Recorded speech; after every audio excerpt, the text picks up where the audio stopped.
The Boipatong massacre took place on the night of the 17th of June 1992 in the township of Boipatong, South Africa. The attack on township residents was carried out by armed men from the steelworks residence Kwamadala hostel, which was located roughly 1 kilometer from the township. 45 people died and several were maimed. The attackers were supporters of the Inkatha Freedom Party, rival party of the African National Congress. At the time, the South African government and several other political groups were negotiating in the Congress for a democratic South Africa talks. Shortly after the massacre, it was claimed that the South African police force in cooperation with the IFP had organized the raid, and the ANC consequently stepped out of the negotiations. It was also suggested that the raid formed part of the activities of the South African Defence Forces Operation Marion.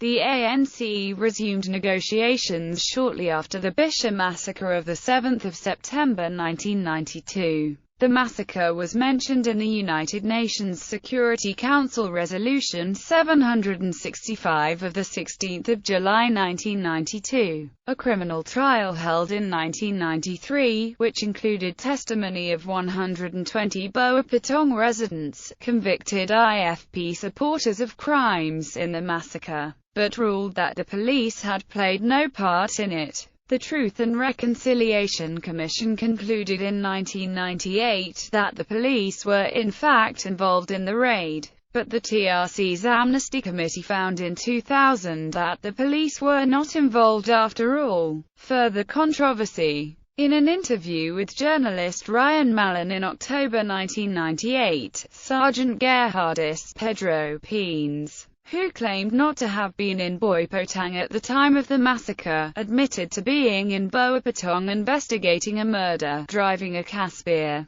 but claimed that he had left prior to the massacre. Pines had previously denied having been at Boipatong in a Casspir at all. Pines' statement was later considered by the TRC in their investigations. Pines' admission was prompted by the application for amnesty by 16 Inkatha Freedom Party members for their part in the Boipatong massacre. The Goldstone Commission appointed Peter Waddington to make an independent inquiry. His report was released on the 22nd of July 1992. It stated that there was no evidence of police collusion in the killings.